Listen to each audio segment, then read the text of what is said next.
Welcome everyone to Choice Conversations, the podcast dedicated to helping you improve your life, one choice at a time. I'm your host, Chris Stefanik. Let's do this.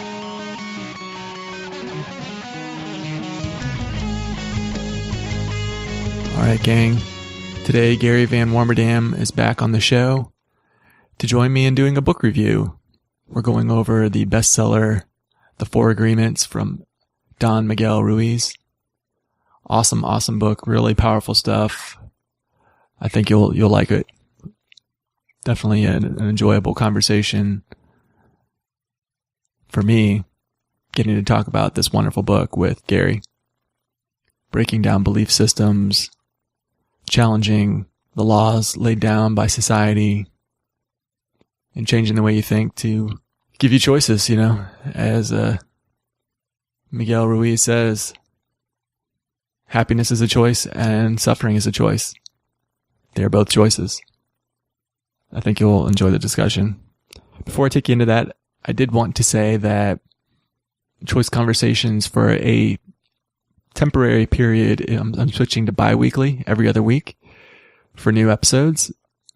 I've got some projects going on now that is really important for me to focus on them a little bit more, and something had to give. So I'm going to go to podcasting every other week to allow me to focus on getting these few projects completed, probably over maybe the next 6 months or so, roughly, give or take.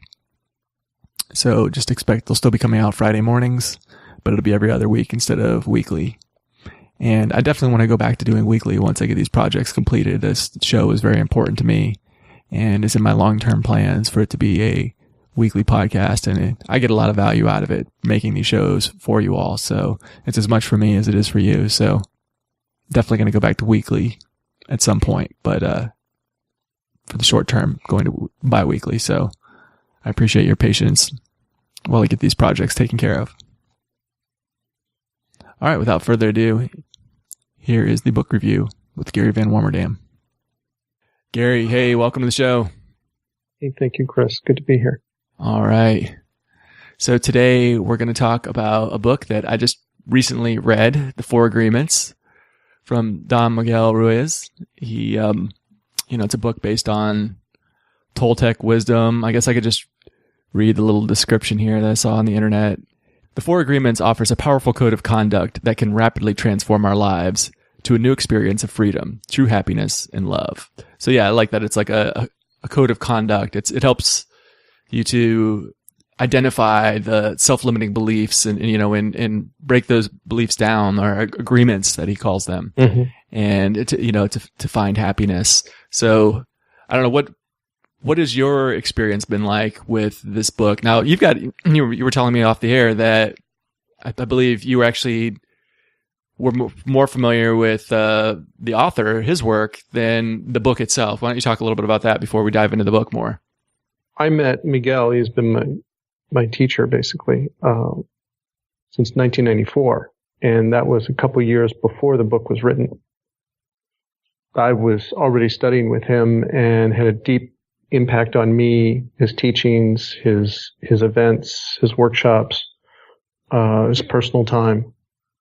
And so then there was a story of how the book got made. He met a man who knew a editor, publisher, Janet Mills, and she put together his teachings, or that small sliver of his teachings, into a book, really condensed it. And so it's been probably one of the top 100 bestsellers in the past 20 years since it's been out. But it's a very condensed summary of a code of living that both is a way to live, expressing yourself with love, and to challenge the ego, to challenge your self-importance, to challenge and be self-aware and grow out of those self-limiting beliefs. So it's a push and pull in those two directions: how to be kinder, more loving, and live in truth, and be happier, and go after those things that are holding you back from living life that way. Right. Yeah. Now, when I first heard about the Four Agreements was years ago, And some people recommended it. I don't even remember at this point who it was, but I'm like, okay, I'll just Google what I'll just do a quick scan over what it is. And if it sounds interesting, I'll read further. And I just read the 4 agreements. And I was like, oh, this is really basic. So what they are is like, be impeccable with your word. Don't take anything personally. Don't make assumptions. And always do your best. I'm like, oh yeah, this is earth shattering here, right? Don't make assumptions. Don't take it I was just like, okay, yeah, I don't need to read this. I think sarcasm there. Duh. Yeah, this is yeah. I've heard that too. Right. I was just totally not impressed at all. And so years went by. And it was through studying your work and listening to your podcast and the like that, I was like, yeah, maybe I should go check that out again. Cause I know, Gary, I really respect what he's done and his work has been really powerful and really helpful to me. Maybe I should go back and check that out. Right. And, I was like, wow, okay. Just reading be impeccable with your word does not convey what the message is in that book at all. It's just you. No, you easily the intellect can say, oh, I understand. I got it. I know everything it's about. Move on. And that's kind of right there. People can miss their self-importance. They assume, which is the second agreement, don't make assumptions. They assume that they understand what that means because they apply their meaning to it. And a lot of people apply, like, for instance, be impeccable with your words. Like, speak truth, speak kindly, speak lovingly. Don't say or express yourself in a way that goes against yourself or against truth. Okay. A lot of people think that means be factual or be honest. Some people even take it as far as be honest with their opinions. Well, their opinions aren't true. Okay. So it's easily distorted into something else. Right. But they think their opinions are true. It's part of the problem. If we take it a level deeper, to me, and a lot of these understandings have deepened over time. If we think your word, and it comes from the Greek, it comes from word is the expression of life. Let's take it a level deeper. Word is not this combination of 26 characters of the alphabet into various, words. No. Word is a force of life. It's that power of expression. And we can use that power, think of it emotionally. It's just one way in our action, in our emotional expression. We can put emotion in our words and we can say, I love you. Or we can put emotion that says, I love you, right? And mean exact opposite. Now the words are the same. But the word, the expression of life, one is in the direction of harm, and the other one is in beauty. And so when you are impeccable and you're expressing with love, what do you feel? You feel what you expressed. You feel the love you expressed. If you express anger, you feel anger. So if you're impeccable throughout the day, meaning you're expressing love and truth and kindness throughout the day, you're feeling the love and truth and kindness you express throughout the day. You're living in a beautiful state of heaven all day because that's what you're expressing. And then if you combine the impeccability of your expression or word in action, and it's congruent with your emotion, you live a beautiful life. You enjoy your life because you're expressing love all the time. Right. Right. And you can do that in silence without saying a word. Okay. But you're always expressing your word, capital W, expression of life. So just making that distinction, I think, what impeccability of your word means is vastly different. Right. Right. Yeah. After I read this book, he kind of challenges you at the end to make an agreement with yourself that you're going to follow the 4 agreements, right? Mm-hmm. And, I did that and started including the 4 agreements in my daily spiritual practice, and very quickly I was like, you know what? This being impeccable with your word thing, I kind of like using it with not just the spoken word, but also in my thoughts as well. Now, you need to realize that thoughts are going to come into your head. And sometimes those are going to be life-serving and sometimes they're not. But for me, how I, implemented that, being impeccable with your word, was just, if one came into my mind that wasn't in the direction of love or truth, I would just let that go. Be like, oh, that's interesting, but I'm not going to make that my focus, and not worry about it, not judge it, not be, what's wrong with me for having that thought, but just like, oh, that's interesting. But it's not in the direction I want to go. So I'm not going to give it my time. I'm not going to give it my energy. Yeah. You might let it pass, but if you create another expression, oh, that's a negative thought, I shouldn't be thinking that way.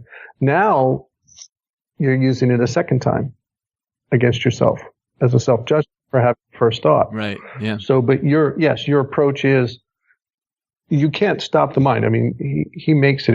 It's there making noise and thoughts generating it all by itself. Sure. But how you have your relationship with your mind, are you going to be kind with your mind? Are you going to be loving and accepting? And it doesn't mean agree with everything that the mind wants to throw out from its thought generating machinery. But you're present with it, you're loving with it, you're acknowledging of it, but you don't agree. Right. Right. That's practicing impeccability. Your mind isn't impeccable. No, it's throwing out all sorts of negative self-judgments and things like that. But you can be. But this is a distinction where you really have to be aware and operate from this perspective. You're not your mind. Right. Right. Yeah. And I found that you can still use those concepts of being impeccable with your word to analyze your thoughts. If it's a thought that's worth analyzing and not just dismissing. So maybe it's one that causes a strong emotional reaction in you. So, say, somebody says something to you and you react strongly emotionally to it. And, well, one thing I would do in the moment is don't take anything personally and kind of dismiss that and not let that ruin my day. Right. But as I'm reflecting, doing my, my daily spiritual practices where I'm reflecting on my day or the like, and analyzing that, I can use that movement of, being impeccable in my word of, is this in the direction of truth and love, to kind of analyze that thought, say, okay, so what was the thought behind that emotional reaction? And identify what the thought was. What was the belief? What agreement did I have with myself that caused that emotional reaction? Was it true? And then maybe, it's like, say somebody said something to me and there was a lot of things, my belief had a lot of things in there that weren't true. And so then I can dismiss that, and it helps to take that apart. Right. Or, even maybe there were aspects of it that were true. Like, maybe somebody says something rude and my belief is, boy, that guy's an ass. Well, I don't, that's making an assumption, I guess, first because it's a first assumption. Right. Now, they may have been, who knows why they were responding rudely. Maybe they, had a screaming headache and were having a really bad day or whatever, there could be many reasons why they had that. But even if it were the case that they were just generally not a nice person and kind of grumpy or whatever, is there a way that I could look at that in the direction of love? If that is true, and it would be, and I was like, sure, one would be to have empathy for them, be like, boy, I've been in a bad mood before, and to be like that perpetually, or to be that as part of your identity, I could really feel for somebody like that. I would feel, my heart would go out to them and feel sadness and goodwill towards them, and wish, that they could get over that they could have healing and find a way to be happy. And I was like, yeah, there's all these ways to be impeccable in your word, even when there's all these things in life that are coming at you, but just keeping your thoughts, keeping your word moving in the direction of truth and love. You can even look at these thoughts that come into your head that are not necessarily in the direction of truth and love, and then say, okay, is there another way I could reframe this? Does that make sense? Yeah, you start to see, because you make this agreement, and this is a really important thing to commit to, say, I'm going to do this. I'm going to practice being impeccable with my word. Or say, I'm going to be impeccable with my word. It doesn't mean you're going to be 100% impeccable today, but you're going to make the commitment to practice it and be more and more impeccable every day. Okay? And you're going to have to recommit to that probably daily, because it is unlikely you can make it through the day without falling down a self-judgment, an opinion, something that's negative, or rejection expression. Okay? This is a real practice of mastery. But once you make that commitment, you're kind of sending your whole consciousness in this direction. You're then going to notice all these ways that you're not impeccable. That you didn't notice before because you weren't trying to be. Sure. It's like the self-judgment stands out because now you have this backdrop of impeccability you're practicing. You're like, well, now this isn't okay. I'm just not going to dismiss it or not notice it. It's like this stands out against this backdrop of what I'm trying to do. And so you end up noticing this called belief system, the chatter in your mind, the negativity, the emotional reactions, how you take things personally, how this belief system operates. And you're like, wow, this is really interfering with my impeccability. And so just by deciding I'm going to be impeccable, you raise your awareness of the resistance of this belief system and the way it operates to interfere with impeccability. Okay. And so your awareness is heightened just because you made the commitment. And then, then you get to the next step. Now that you see it, how do you dismantle it? Okay. And that's more my work. I kind of go into the very detailed process. Hey, let's break this down this way. And you've mentioned IFS, different ways to break it down to dig through the layers. And then there is this other thing. It's like, okay, that's one way of expressing that, say, my belief system would do it. But then you start looking at, I don't have to do it that way. What would be in an impeccable way? And there you go. Okay, with compassion, with empathy. And so now you're operating in the realm of choices. And that's as opposed to a reaction, which is no choice. It just happens. Right. Your belief system reacts, you're dragged along, and you're victimized by your belief system. You don't have a choice. Reaction happens too fast for that. But in that awareness, you now have kind of, okay, I have a gap. I see what impeccability is. I see what I didn't do with this judgment, this opinion or of them. Let me decide consciously. And that is then a willful expression to be impeccable in that moment. But you have to, in the beginning, you have to think about it. It's like learning to play a musical instrument. It's like learning anything new. You have to a language. You have to form the words and say, okay, I got to generate this expression that's kind. And it's like learning a new language. Right. Yeah. Consciously force this new expression that wasn't automated. Yeah, I like how you point out that creates choice, where before you're just responding to your stimulus. This, I got to tell you, this book grabbed my attention. It had me at hello. And when I started reading the book, before he ever gets into the 4 agreements, he starts talking about how people there's all these agreements in the world that are basically chosen for you, and he talks about he learned this from the Toltec. He calls it domestication, how we're trained with punishment and reward. Right. Whether we got attention and love or we got reprimanded, we learn all this emotional stimulus response that's automated by the time we're 8 years old. Right. And I mean, this is all about what Choice Conversations is about. I mean, the show is called Choice Conversations. That's, there's like double meaning there, triple meaning at times, where it's about identifying what choices you have available to you.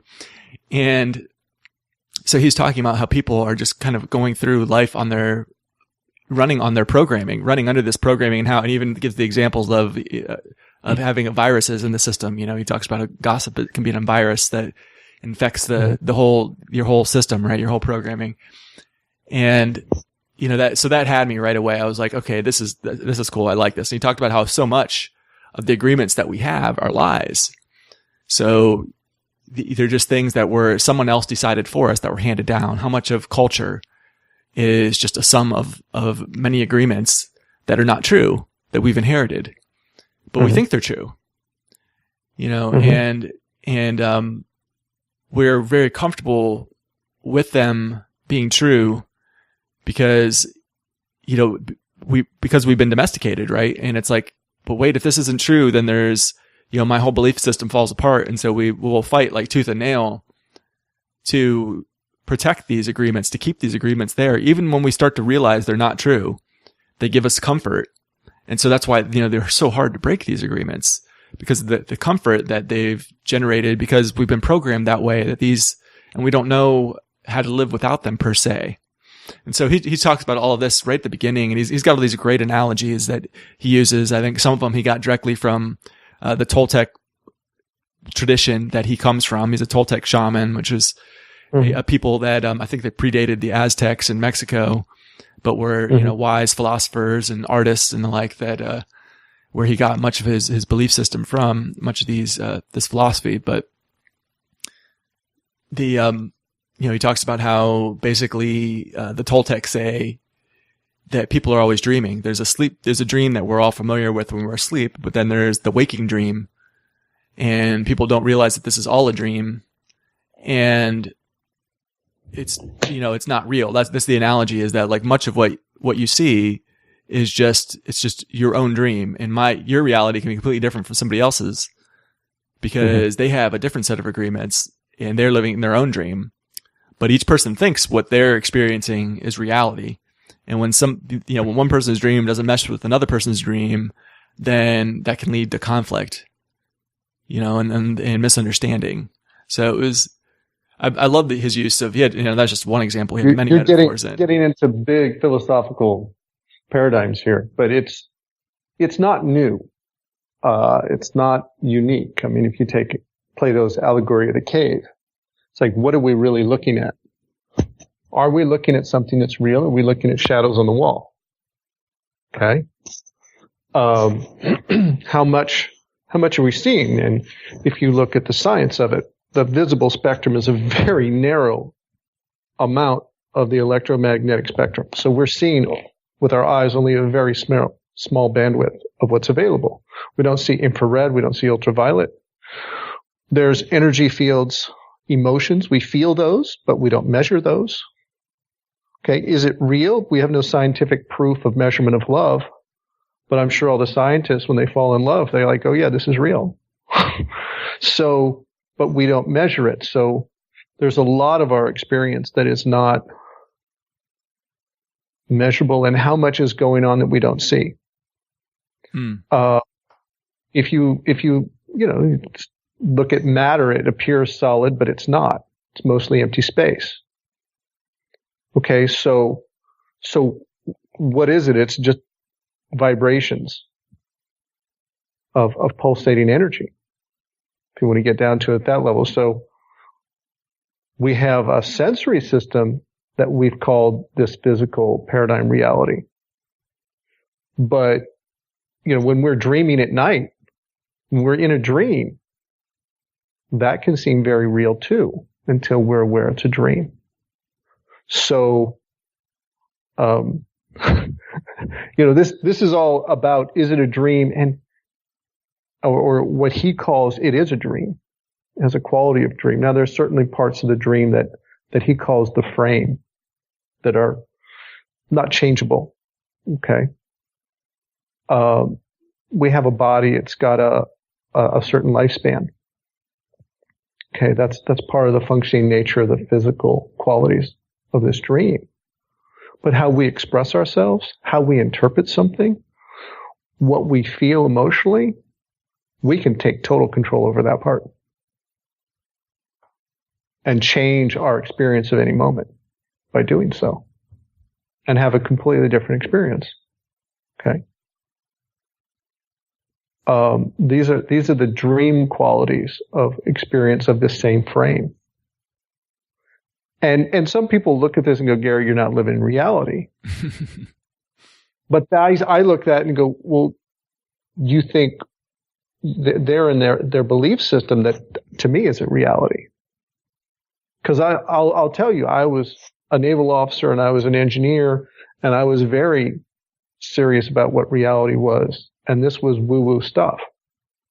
Okay. And I was like, I would have been like, but then I have experiences and I go, oh, I think I was just in a belief system that felt real just because I invested faith in it and believed it. We have this certainty about the world. So a friend of mine who started as a client, he was a born again Christian. And there was somebody who was a Muslim or a Hindu, and he was working at the college coffee shop, and he's like, kind of questioned them and challenged them. And whatever response this woman gave, he was like, wait a minute, wow. She's absolutely certain of her faith. And I'm absolutely certain of mine. She's as certain and as convinced as I am of mine. Why is mine right? Why should mine be more right than hers? And it began this pulling of this thread, this unraveling of this kind of self-importance righteousness that he had it all right and everybody else was wrong. That lacked respect. And so, but we all live a lot of people live in their various paradigms of that. Not sure if you want to go further there, but that's what we call, what is reality and how much of it is just a belief that can feel real. Right. Yeah. I mean, it's very powerful to recognize this stuff, how much control you have. Like you have the power in your hands to make your life heaven or to make your life hell. Yeah. In almost any circumstance, I mean, there are, I guess, some extreme circumstances where you're on a torture rack or something like that, where, but I mean, you have to get into some crazy circumstances that are like pretty much you're not going to face, more or less, for this to come, because people are always quick to point out the exceptions. But what about this, Chris? Oh, you said you can make your life heaven or hell. It's like, okay, come on now. If that's your argument that, we have to like introduce the torture rack, then I think you've lost the argument already. But yeah. But I mean, when you start looking at it, what kind of power you have, because so much of life is, subjective. I mean, there are certainly objective parts of life, but you can only experience life subjectively. This chair that I'm sitting in right now is objectively a piece of furniture, occupying space and has certain physical qualities, but I can only experience it subjectively. And every person out there can only experience everything in their life subjectively. So, and there's so much room for improving your experience within that realm, I mean, it's amazing how much room for improving or, worsening your experience there is, once you start realizing that the power is yours. I'll give you an example. This sounds crazy, but I had a gentleman I met. He wanted to work with me, and he was living in Bali. He had sold his business, been living in Bali a couple of years. It's a beautiful, beautiful home in Bali. And he had like a butler, which cost him like $5 a day or something. Right. Okay, took care of the grounds and the landscaping and anything that needed to be done and cooking. He was depressed. Okay, beautiful tropical island. Everything's taken care of. He's depressed. That's what's his reality. Okay. So this thing that, because he was living in the stories in his mind, his belief system was, telling him what reality was, and he was worthless and useless, and people had taken advantage of him, and he felt betrayed and hurt and heartbroken, and he was still living in the stories and that paradigm of a dream that wasn't even going on. Okay. So if we can suffer in that situation,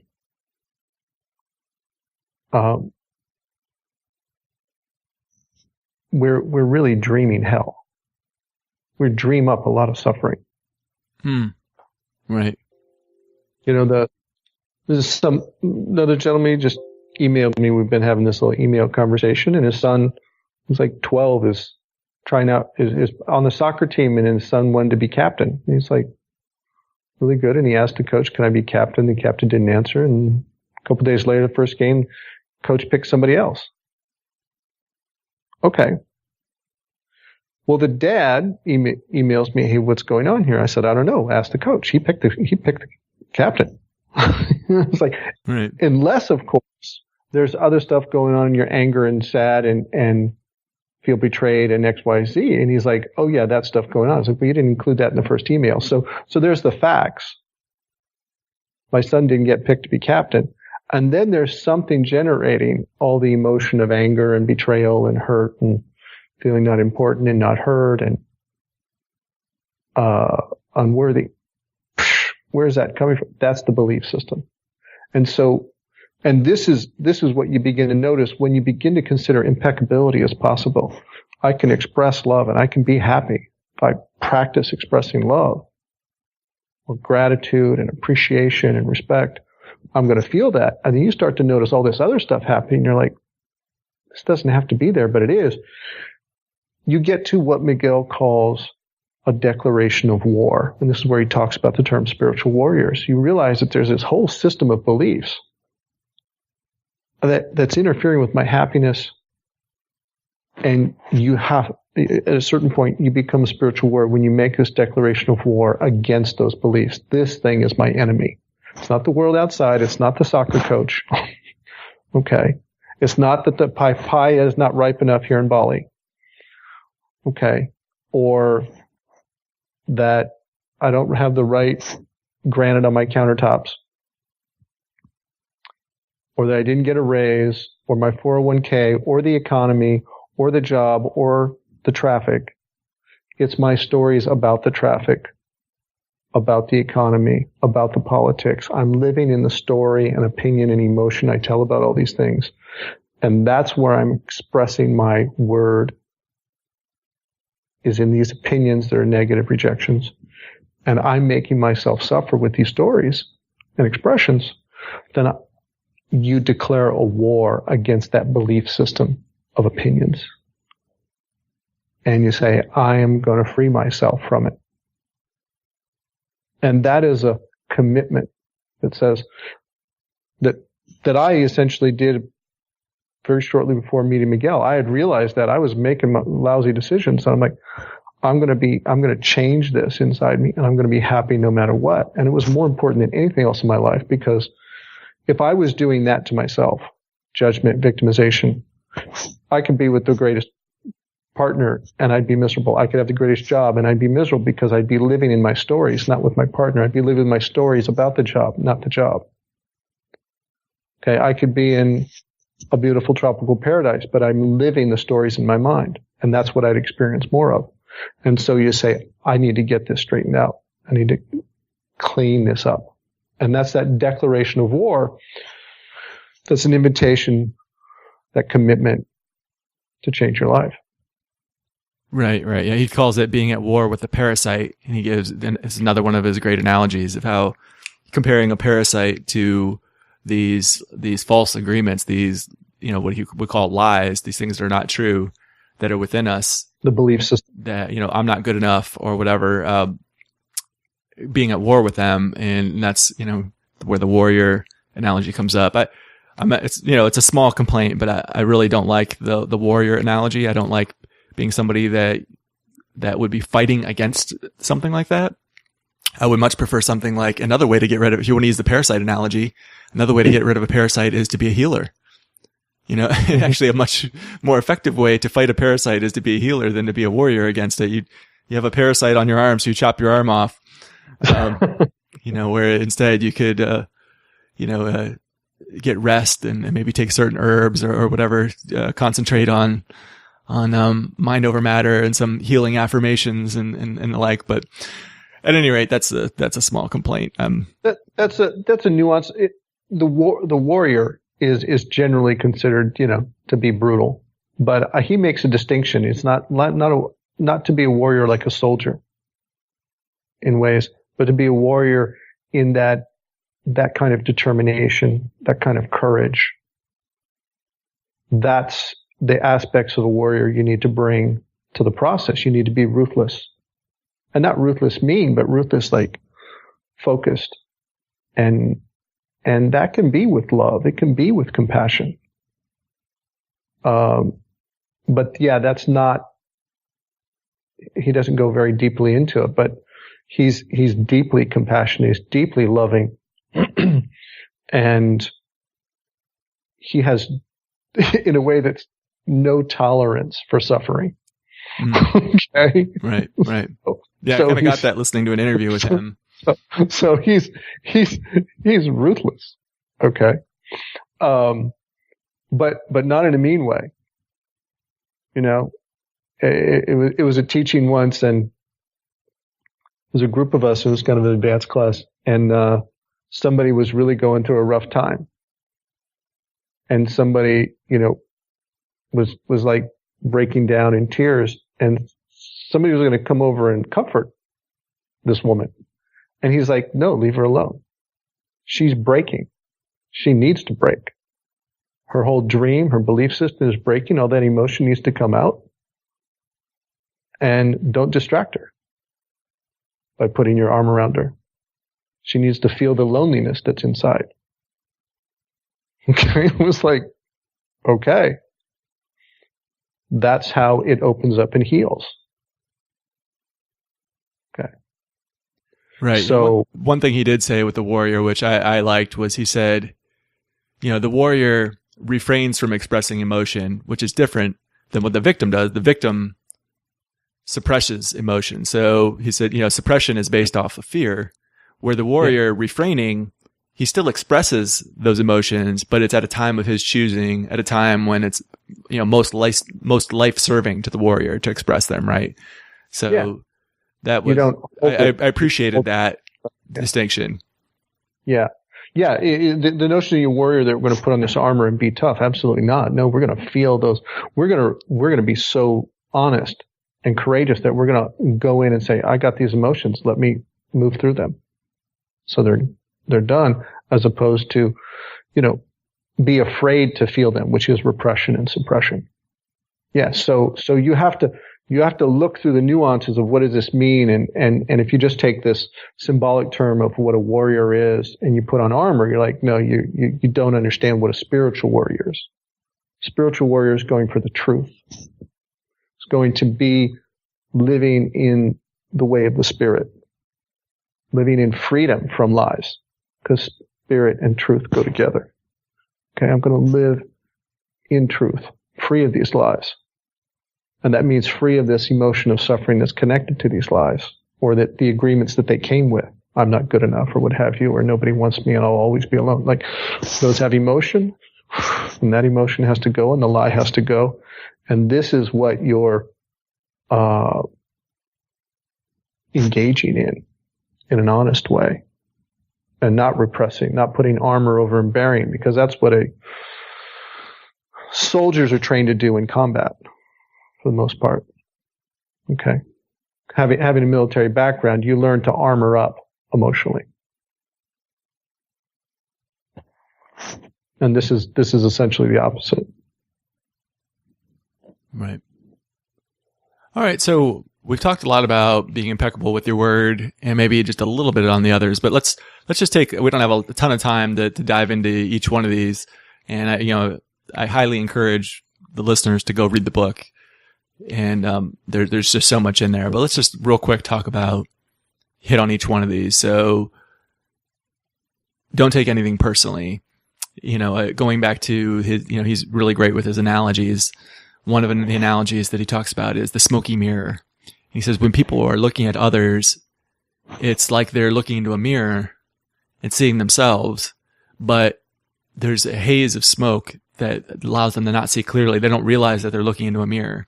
And so they think they're talking at somebody else and they're directing this at them. So meanwhile, he's like, don't take anything personally. When somebody says, you know, look how terrible you are, don't take that personally. It says more about them than it does about you. They're looking in the mirror. Likewise, they look how they say, you know, oh, how great you are. Don't take it personally. That says more about them than it does about you because of that mirror. What did you take away from that agreement? Don't take anything personally. Well, what he says, it says more about them than about you. What he's saying is you're seeing what their opinions are. He says, oh, someone says you're really worthless. That tells you it doesn't tell you that they're worthless. It tells you this person has the opinion. Okay. And that's what they're expressing. Tells you they're not very impeccable. They're not very kind. They're not very truthful. And they don't have the vision to see value. Okay. they're not seeing with love, and it tells you what their emotional state is, and tells you what the voice of the judge that they have that they're speaking with, that is the belief system running their voice. So it tells you a lot about them. It doesn't tell you anything about you, because you go to the next person and say, oh, we love you, you're great. Okay? So why would you believe one person one moment and somebody has the opposite opinion the very same moment? Like, well, who's telling you the truth? What they're doing is they're telling you what they believe. And they're telling you how they see things or how they see you. And so it's an insight into their belief system and what's running their mind. It tells you about the fog they live in. Okay? So don't think that it's about you for a moment. When some people say, Gary, you wrote a great book, I go, thank you. And some people say, Gary, it's a terrible book. I say, thank you. You know, some people read the 4 agreements and they go, duh, it's simple. And, you know, it's like, who needs to even say this? It's so obvious. And some people read it and say, oh my God, it has so much depth. Okay. So they saw it the way they saw it. It doesn't tell you about the book. It doesn't tell you what you're going to get about the book. Okay. And so people's opinion of you only tells you how they dream, how they feel, what they believe in the moment.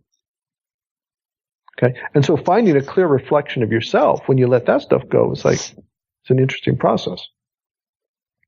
But this is to notice when you do take it personally.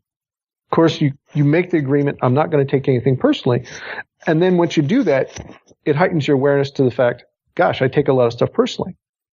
And therein you can then go, wow, I must be believing what they're saying. It must be resonating or vibrating an agreement, a belief I have within myself to take their word for it, or an agreement I already have that I feel worthless, or that I'm great and I wrote a great book, or whatever.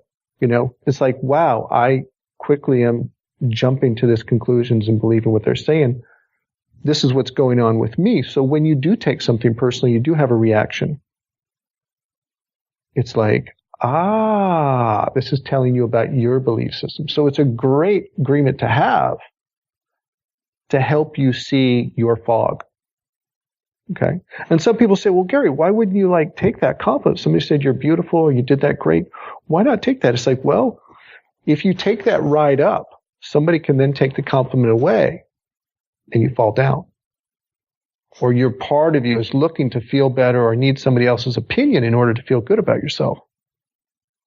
That's a precarious, disempowering position to be in. You can feel good about yourself without somebody else's opinion. Okay?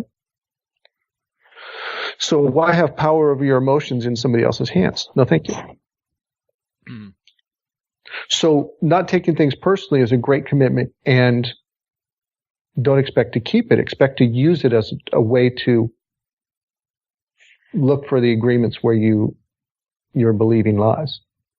And the same with don't make assumptions. Once you take something personally, once you have that emotional reaction that's off-centering, you go, okay, there's probably an assumption, some kind of agreement I have assumed to be true behind that.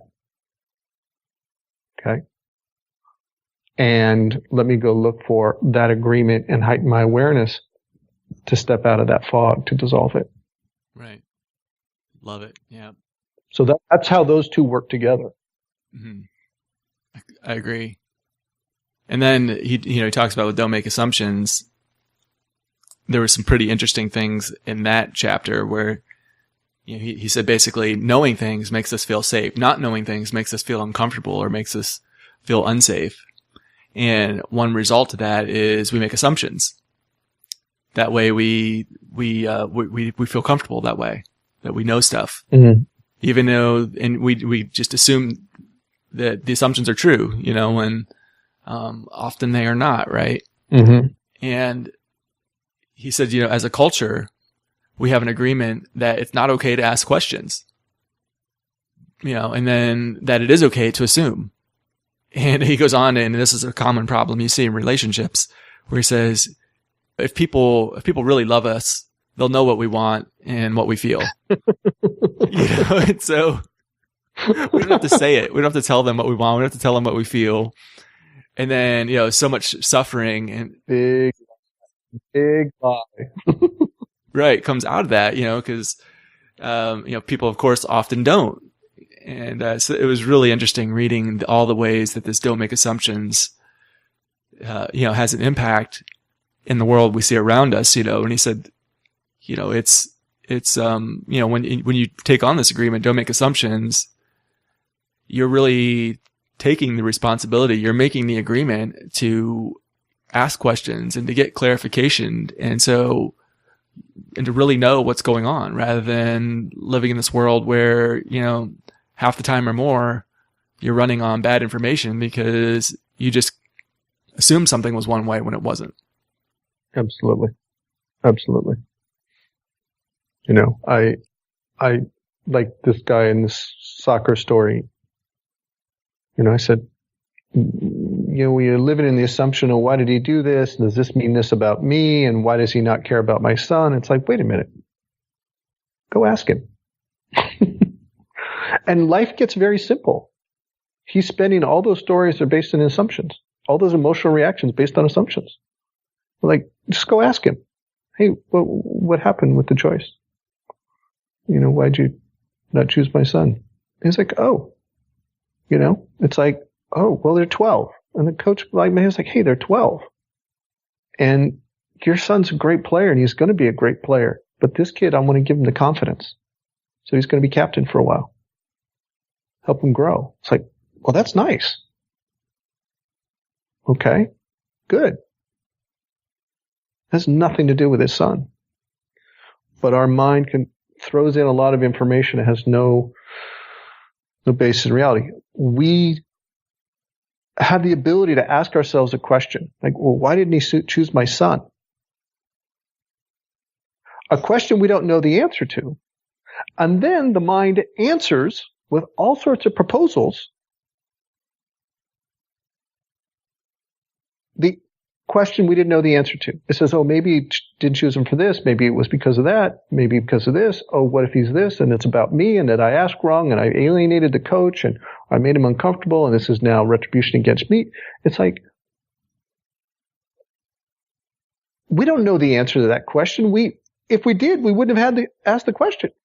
But the mind is this very fascinating thing of asking a question we don't know the answer to and then proposing a bunch of answers. This all made up stuff. That's the dream. It's all a dream. But the emotions it generates emotions. Those are real emotions. But they're coming from a dream we're having of stories, questions, and made up answers. Right. And now the fourth agreement, Miguel, he talks about how this is the one that enables you to do the other agreements. It's always do your best. And he talks about how, your best is going to vary depending on, how much rest you have. If you're feeling well, if you're feeling sick or whatever, your best from moment to moment can be very different, but always do your best. And that way, not only do you get like the best results you can possibly get because you're doing your best, but then you eliminate guilt and regret from your life because, what could you regret? If you were doing your best, you couldn't have done better than your best. Mm-hmm. You were doing your best. So it was pretty interesting and, hard to argue with, how that, it's so trivial. Of course, always do your best. But how many people actually do that? Are always trying to do their best. And you look around and people are half-assing it all the time, so it seems trivial on the surface, but if you think about it, you're like, well, wait, why am I not always doing my best? Yeah. And then, why am I not committed here? What am I holding back? What am I afraid of? Is this going to be too much attention? I'll be uncomfortable with. Like, why do I not speak up? Or go for what I want. Yeah. But the other flip, you call it the near enemy of always do your best, is the people who think, okay, yes, I'm going to commit to keeping these 4 agreements. And what they imagine as their best is a theoretical best. In theory, I could be 100% impeccable, not take anything personally and not make any assumptions all day. the rest of my life, theoretically. And they believe that's their best, but that's not really their authentic best. Their authentic best is some measure of doing that takes into account how their belief system sabotages that. Okay. So you're like, how do I do the best with the belief system I have? And as I dismantle this belief system, the parasite that's, creating reactions and judgments and taking things personally and automating assumptions that I'm not aware of, as I'm working with that, my best will be better. Okay? So your best is not perfection on day one. Okay?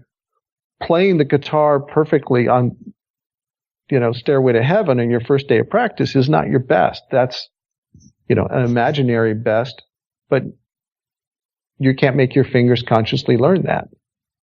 So you have to be honest about the time and practice and the effort to dissolve a belief system that interferes with that theoretical best. And, be compassionate with yourself. Hey, my best will get better as I work through this stuff. Okay? Nice. Now, we're about out of time. So before I let you go, I wanted to get your closing thoughts on the book. And then also if you could just take a minute and tell the listeners how they can get a hold of you and your material, which is, to put it mildly, it's very complementary to the Four Agreements and the work from Miguel. My takes on the book, Miguel's Four Agreements, it's a masterpiece. His other books are also masterpieces. I can feel him, he left that as a legacy, and I feel his consciousness come off the page at times when I read his material. And particularly with some of his other books, there's A Voice of Knowledge, and he has another book out called The Fifth Agreement, where it takes it further, takes the first four further, and adds another one to it to practice. And you're not going to get the depth of it in your first read.